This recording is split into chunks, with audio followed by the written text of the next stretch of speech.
My name is Harper Vance, and I'm 35 years old. If you had asked me 6 months ago to describe my life, I would have said it was steady, not glamorous, not tragic, just solid in a way that made sense to me. I worked as a senior data engineer for a mid-sized tech company, made a decent but unremarkable salary, and lived in a one-bedroom apartment with a dishwasher that kicked on automatically at 12:01 a.m. to catch off peak power rates. Peak. Every Sunday at 5:00 p.m., my budget spreadsheet updated itself. Color-coded formulas, locked projections tucked neatly into hidden tabs. That sheet was my ballast. As long as it balanced, I felt like my life did too. What almost no one really understood, not my co-workers, not even my closest friends, was that the real backbone of my future wasn't my day job. It was the thing I'd been quietly building at night and on weekends for 6 years. A SAS platform that started as a hobby, a wouldn't it be nice if kind of project, and slowly grew teeth. By the time everything went sideways, that little side project was generating nearly $450,000 a year in revenue, with minimal overhead. I reinvested relentlessly. No flashy withdrawals, no luxury car, just code servers and a stack of boring, carefully labeled folders in my cloud drive. Taxes, contracts, acquisition inquiries. If you'd met me at a party, you would not have guessed that part. You might have noticed my fiancé, though. His name is Caleb, and he has the kind of presence that naturally pulls a room's attention without him even trying. High energy, charming, funny in that way that doesn't feel like a performance. He works in medical device sales. Big territory, big bonuses, big numbers. He's proud to rattle off over drinks. We met at a friend's wedding when I was 32, and he was 30. I'd been hiding near the bar after enduring 2 full songs worth of "So When Is It Your Turn?" from well-meaning relatives.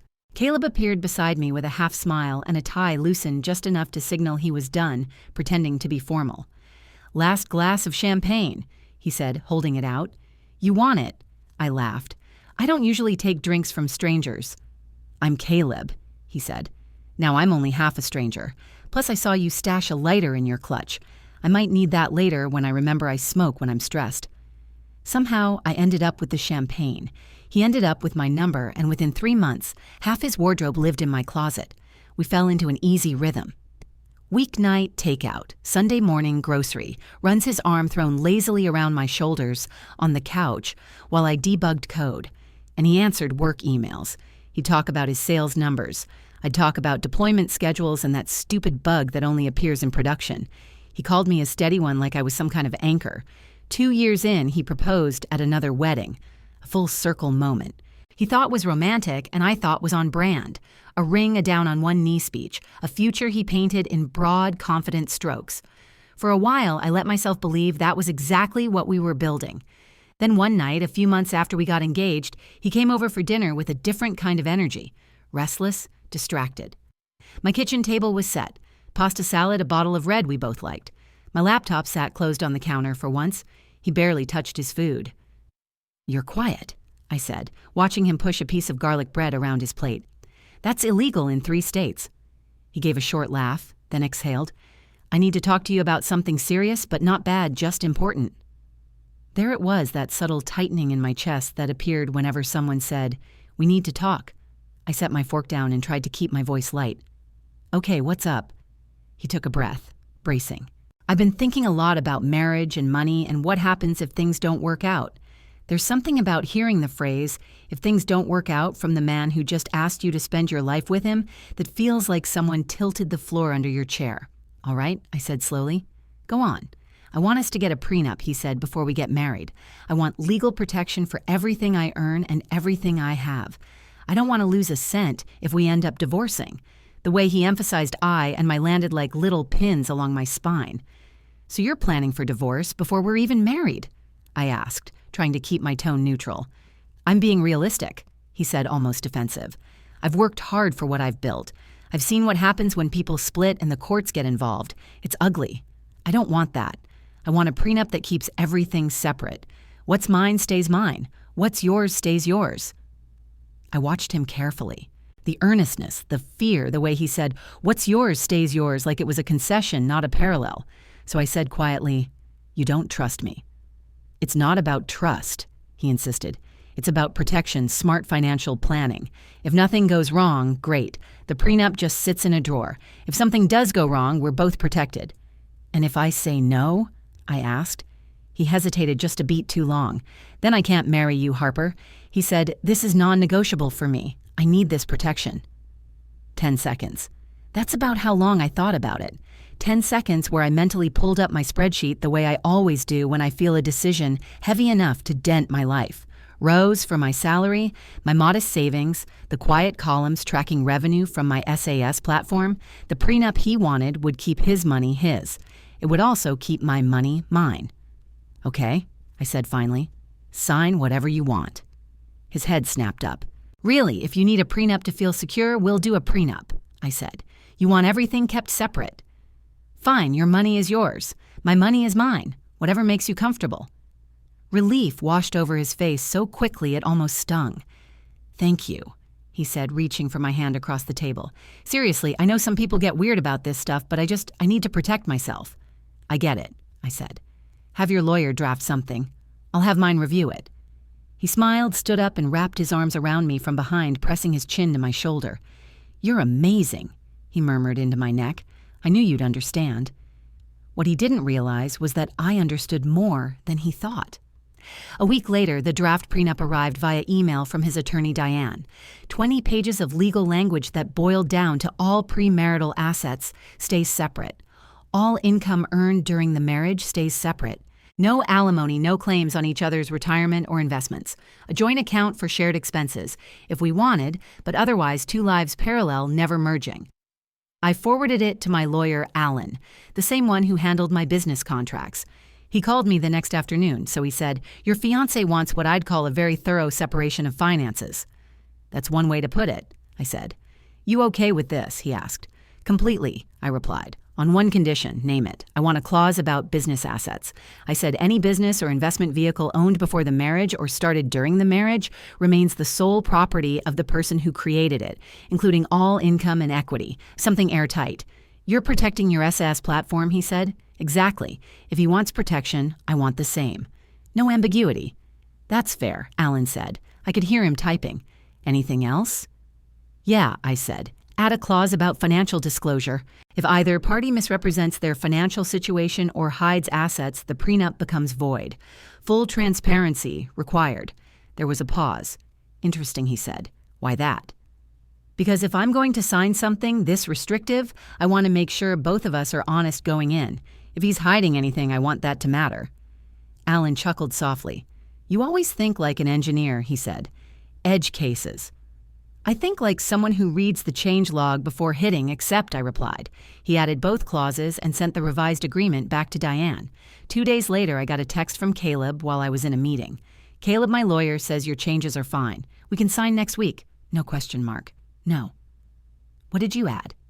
No curiosity at all. That told me everything I needed to know about how carefully he was reading the document that would govern our entire financial life. We signed the prenup 3 weeks later in Diane's office. Both lawyers present both of us, initialing every page signing at the end.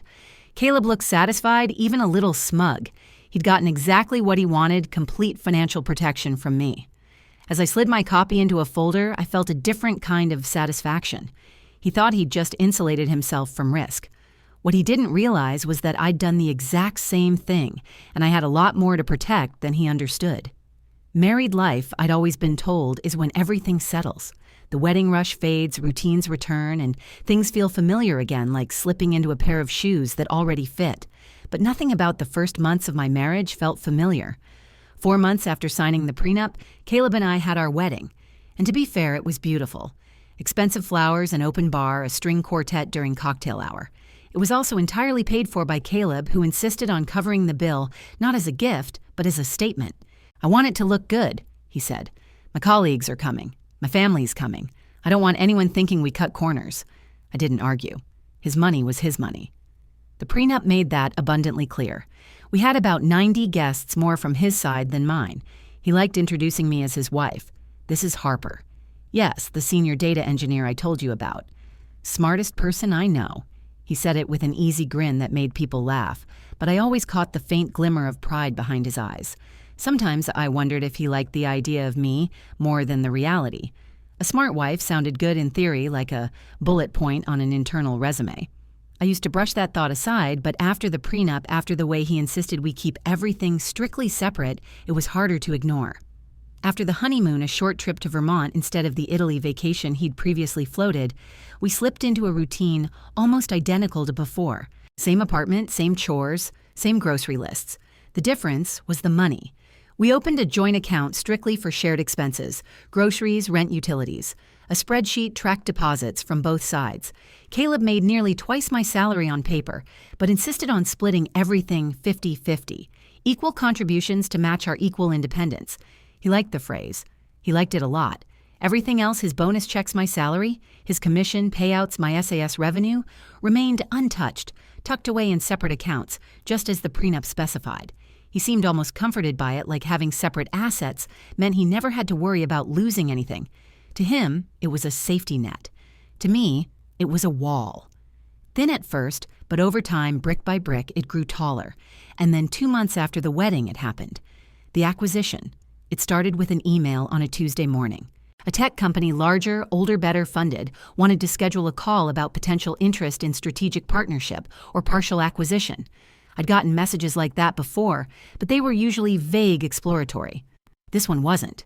This one was detailed, specific, serious. By Friday, my inbox contained NDAs, meeting agendas, and valuation projections that made my stomach tighten. By the following week, their first offer came in, $10 million for 60, $10 million. Haynes, for 60%. My hands actually shook when I read the number. I'd been cautiously optimistic, maybe even hopeful in the private corners of my mind, but I'd never put a number to it. Not like that. $10 million for 60. $10 million, and I'd retain 40% equity.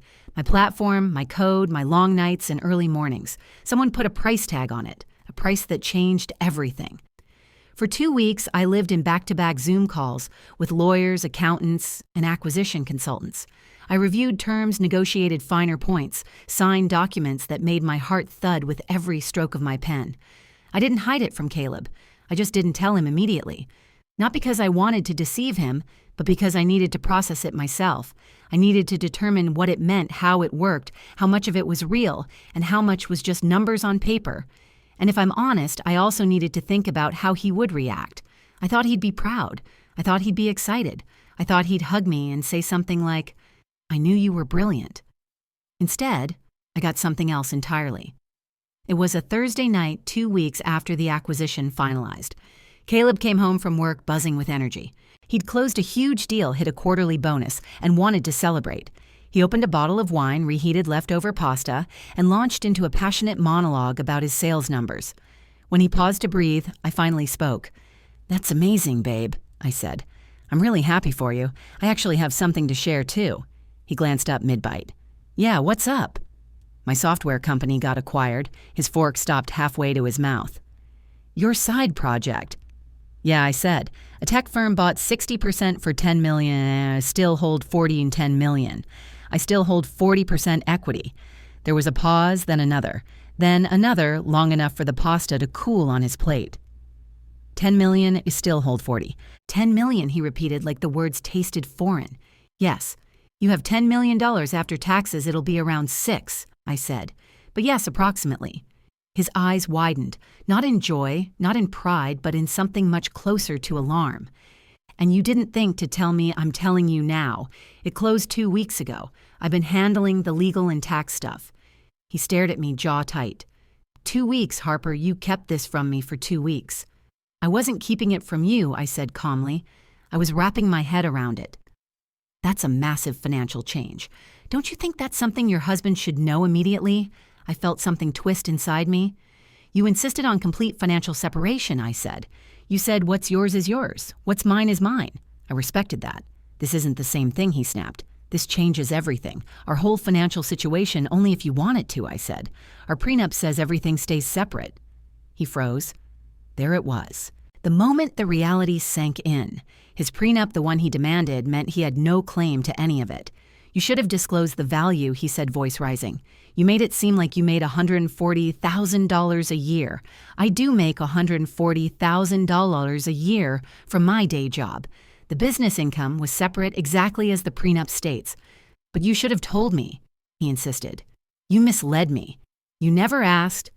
I replied, You saw me working late nights. You knew I had a business. You never cared to know what it was worth. That's not fair, he said angrily.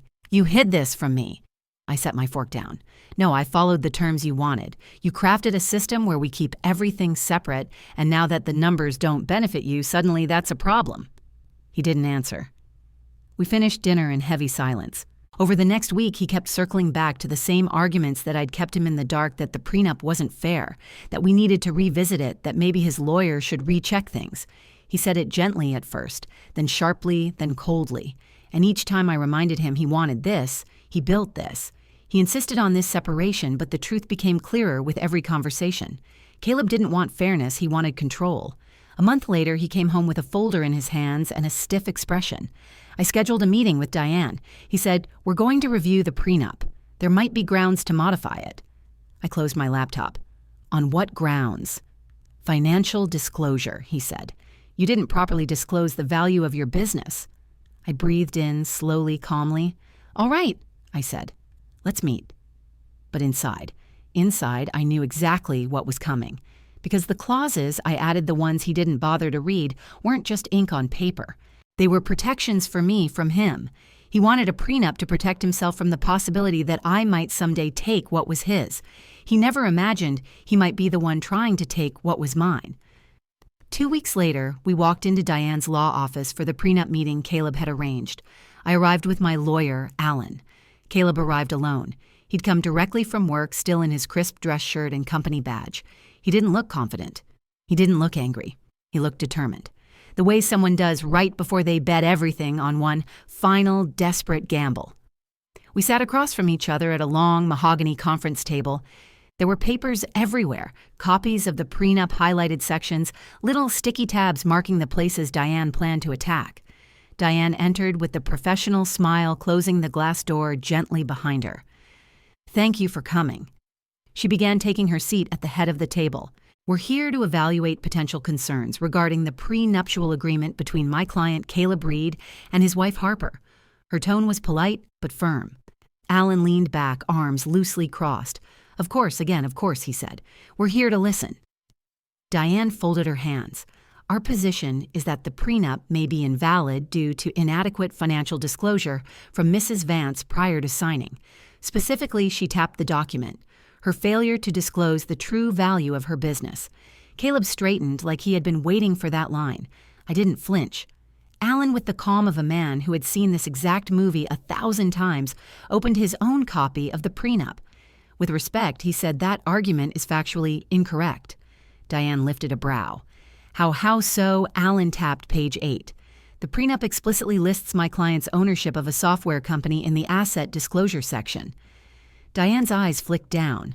I watched her expression shift almost microscopically. "Yes," she said slowly, "but it doesn't specify valuation." "Because valuation was not required," Alan replied evenly. "At the time of signing, the business was valued based on approximately $450 million in annual revenue roughly. In annual revenue roughly. 2.25 million at a standard 5 times multiplier, and that revenue was listed in her separate property documentation." Diane flipped through several pages. Caleb glanced between us, his forehead tightening. "The business has since grown," Alan continued. "The acquisition, which occurred after the prenup was signed, is irrelevant to whether the contract was valid at the time of execution." Diane paused. Caleb opened his mouth, but she hid. Alan spoke over him gently but firmly. "Nothing was hidden. She disclosed asset ownership and revenue. Your client simply didn't ask for details. That is not misrepresentation." Caleb's jaw clenched. Diane shifted gears. "Well, she said we also have concerns regarding the clause Mrs. Vance inserted about financial disclosure clause 16. She turned to it. It states that if either party hides assets or misrepresents their financial situation, the prenup becomes void." "Yes," Alan said. "My client insisted on that clause, and its existence is precisely why I advised we attend this meeting." "And why is that?" Diane asked. Alan slid a manila folder across the table. The sound was soft but final, like a gavel falling. "'Cause of him," he said calmly. "In preparing for this meeting, I performed routine due diligence." Caleb's face drained a shade. Diane hesitated before opening the folder. Inside were bank statements, investment account summaries, a will, a probate settlement. Alan spoke with professional gentleness, merciful almost, but the words were a blade. "Caleb," he said, turning to my husband, "did you disclose the $250,000 inheritance you received from your grandfather?" The room went still, completely, utterly still. Diane's head snapped toward Caleb. "You received an inheritance," Caleb swallowed. It was years ago, before I met Harper. It wasn't relevant, and it wasn't." Diane's voice sharpened. "Was it listed in the prenup disclosure?" Caleb's lips parted, closed, parted again. No." Alan nodded once. "Then under Clause 16, your client's clause. Diane, the prenup becomes void due to his financial misrepresentation." Caleb's eyes widened. Wait, hang on." Diane looked like she'd been slapped. "Caleb, why didn't you tell me about this?" "It wasn't a big deal," he said, voice cracking.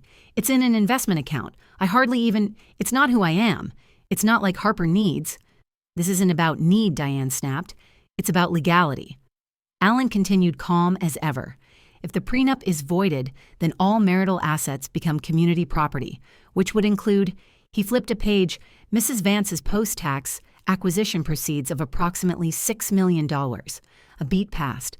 Diane relieved to find any foothold added quickly, and Mr. Reed's salary bonuses and inheritance would also be marital assets."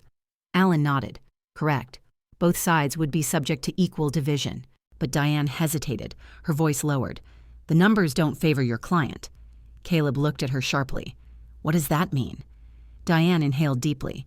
"It means, Caleb, if the prenup is voided, Harper would owe you half of what she earned during the marriage, and you would owe her half of everything you earned and inherited. The math landed in this room like a bomb. My $6 million versus she's $1 million versus his $6 million versus his ours. $250,000 inheritance and his salary. He would lose far, far more than he would gain." Silence filled the room, thick, heavy, irreversible. Finally, Diane spoke with quiet resignation. "I need to speak with my client privately." Alan and I stepped outside into the hallway. Caleb refused to look at me as we passed. We waited 20 minutes in a quiet lobby, soft music playing overhead, the receptionist pretending not to listen. When we were called back in, Diane's face was stiff. Caleb's was pale. She cleared her throat. "My client withdraws his request to modify the prenuptial agreement. He acknowledges that the contract is valid as written." "Excellent," Alan said with a polite smile. "For the record, my client has no intention of pursuing the financial disclosure issue. As long as the prenup remains unchallenged, we're satisfied." We gathered our things. Caleb didn't meet my eyes. I left the room first, not out of anger, not out of triumph, but because I suddenly needed air. Cold, clean, uninterrupted air. In the parking lot, Caleb finally caught up to me. "You knew," he said, voice strained. "You knew about the inheritance." I turned slowly. "Yes," I said. "I did. You could have told me. And you could have raided the contract you insisted on," I replied. "You built a system to protect yourself from me. I made sure I had the same protection." "That's not the same thing." "It is," I said softly. "Exactly the same." He stared at me, breathing hard. "You played me," he said. "No," I said. "I gave you exactly what you asked for." I got in my car and shut the door. Through the windshield, I could still see him standing there, small, stunned, and realizing too late that the armor he'd built had surrounded me instead and left him exposed. His drive home was quiet. Not the peaceful kind of quiet, the kind that feels like unfinished arguments pressing against the windows. Caleb drove ahead of me, and for a long stretch of the highway, I could see his tail lights through my windshield steady, unblinking like he was following a lane he no longer trusted. When I stepped inside our apartment, he was already there, sitting on the far end of the couch. His jacket was still on his tie, discarded beside him, his hands clasped together like he wasn't sure what to do with them now. He looked up the moment I entered. "You should have told me," he said. "No hello, no softening, just the accusation, raw and sharp. You should have disclosed your inheritance," I replied, setting my keys down. "But you didn't, and I didn't call you a liar." He winced. "That's not fair." "It's perfectly fair," I said. "You demanded complete financial separation. You insisted on protecting yourself from what I might someday take from you. So yes, I protected myself too." He leaned forward, elbows on his knees, "But you kept it as leverage." I shook my head.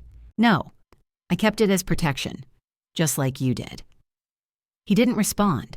Silence stretched between us again, long enough for me to hear the hum of the refrigerator, the faint clicking of a vent somewhere in the hallway. Finally, he whispered, "I didn't think you'd have more to protect than I did." There it was.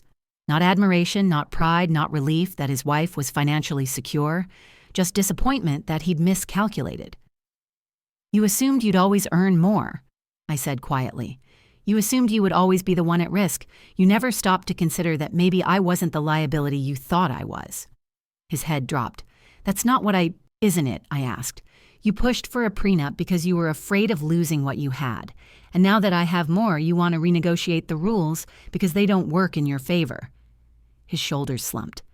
I sat on the opposite end of the couch, leaving space between us. Space that felt like a physical measurement of everything we'd lost in the past few months.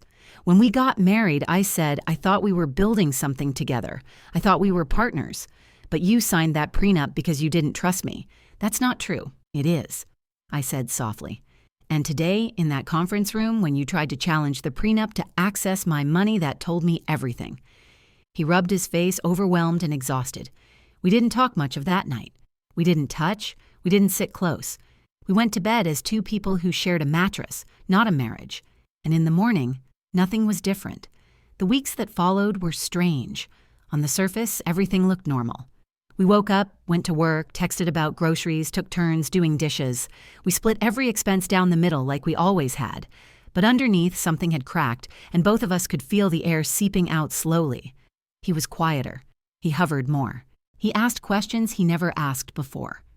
"How's your business doing? Are you taking a salary now?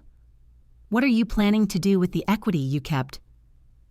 They weren't questions born of curiosity. They were questions born of calculation. Every time he asked, I felt a piece of something inside me detach and drift away. 3 months after the prenup meeting, we were in what I could only describe as emotional purgatory. Married, technically living together, technically functionally. We were financial roommates. One night, Caleb knocked on the doorframe of my home office while I was updating my budget spreadsheet. I didn't look up right away. The screen reflected in his eyes. "We should go to counseling," he said suddenly. I blinked. "Counseling for trust issues," he clarified. I stared at him for a long moment, then closed my laptop. "Whose trust?" I asked softly. He hesitated. "Both of ours." "Caleb," I said, choosing each word with care. "I didn't hide anything from you after we signed the prenup. You knew I had a business. You chose not to ask what it was worth. You chose not to read the changes I added. You chose to hide your inheritance." He opened his mouth, but I held up a hand. "I respected the boundaries you wanted. I honored the separation you insisted on. I didn't ask for your money. I didn't ask for access. I didn't ask for leverage. I followed the rules exactly as you wrote them." He swallowed. "And now," I said, voice softer, "you're angry that the rules protect me too." His eyes dropped to the floor. We didn't fight. We didn't yell. There was no dramatic scene, just a quiet truth sitting between us, undeniable and immovable. He finally whispered, "So where do we go from here?" I leaned back in my chair. "That's up to you. The prenup stands. Our finances stay separate. If you want to stay married, we stay married. If you want a divorce, we divorce." He looked up, startled. "That's it. What else is there to say?" I asked. "You insisted on a marriage built on financial autonomy. We have that completely." He didn't answer. He walked away, and I sat there staring at the blank spreadsheet next to my budget tab, the one labeled Future Plans, wondering when exactly our marriage stopped being a partnership and started being a ledger. People like to say the end of a relationship is marked by a big fight, a betrayal, a confession. But sometimes the end comes quietly, a shift in tone, a misstep, a realization you can't unhear. For me, it was this.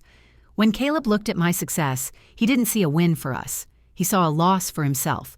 That more than the prenup, more than the inheritance, more than the meeting at Diane's office, that was the moment everything changed. And deep down, I know we're drifting toward a point where staying together or walking away won't be a dramatic choice. It'll just be the natural conclusion to a truth we're both afraid to say out loud.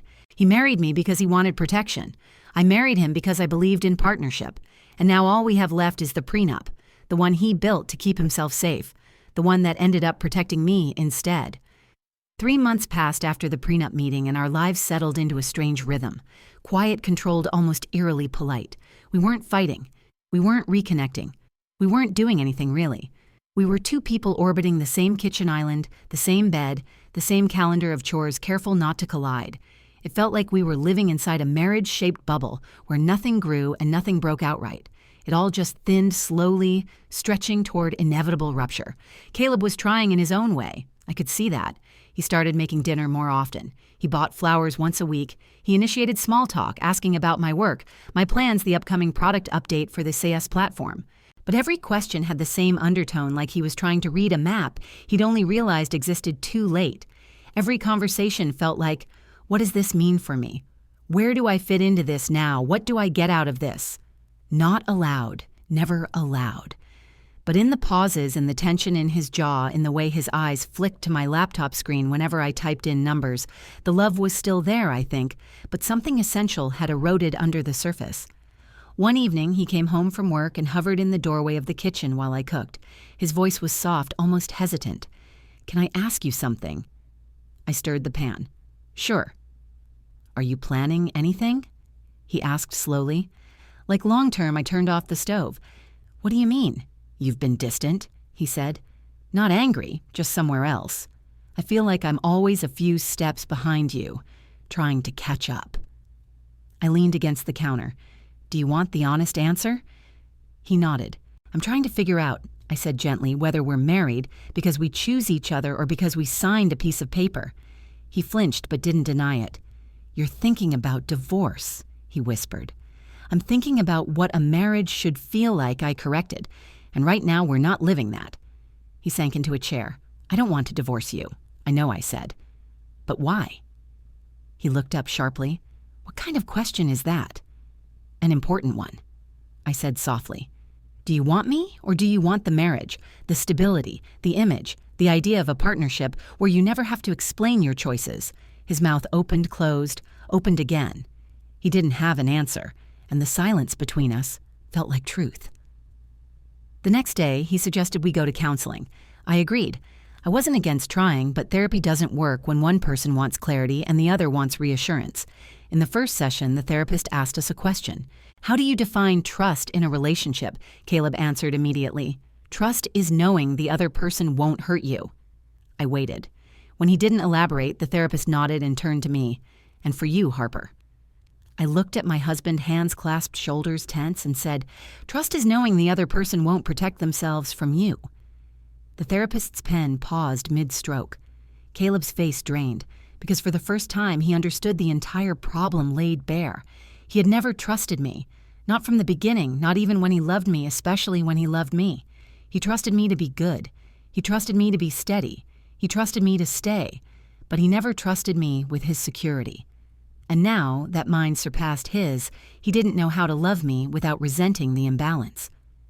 When we got home from the session, he went straight to the balcony and stood there for a long time, watching cars drift by under the streetlights. I stepped out quietly and leaned on the railing beside him. After a long silence, he said, "I wasn't trying to protect myself from you." I nodded. "But you were." He swallowed. "I thought that's what responsible people do." "Maybe it is," I said, "but partnership is different. Partnership requires a kind of vulnerability that you never gave me, and you think it's too late," he asked. I hesitated. For the longest time, I believed the answer had to be yes or no, but the truth was messier. "I think we're standing in two different marriages," I said finally. "Yours is about protection. Mine was about trust. I don't know how to merge those." His breath shuddered. "Do you want to leave?" I exhaled slowly. "I don't want to leave," I said honestly, "but I can't stay in a marriage built on fear, and I can't rebuild alone." He nodded, eyes glassy. "I don't know how to fix this." "I know," I said. "That's why we're here." We stood together, quiet, both looking at a city that kept moving while our marriage stood painfully still. Not broken, not whole, just waiting. It's been another month. We're still in counseling. We're still trying in a quiet, tentative way. Some days feel like progress. Some days feel like regression. He's learning how to communicate without defensiveness. I'm learning how to communicate without retreating. It's not simple. It's not pretty. It's not guaranteed. But for the first time, we're having conversations we should have had years ago. Before the prenup, before the engagement, before the assumptions on both sides hardened into fractures. And maybe that's the real ending. Not dramatic, not explosive, not triumphant, but honest. We're not healed, we're not destroyed, we're not finished. We're standing at the threshold of something that could fall apart or finally grow into what we both pretended it was at the beginning. A partnership, only this time without the blind spots, without the assumptions, without the silent calculations. And if we can co-create that version, if we can actually meet each other in the middle, maybe we'll make it. And if not, then the prenup makes the ending clean. No more, no less. Exactly what we each earned. Just like he wanted, just like I agreed to, just like we both signed. Maybe this story touched something inside you, a moment you lived, a feeling you once carried. If it did, share your thoughts or your own experience in the comments, and tell me where you're watching from so I can create more stories just for you.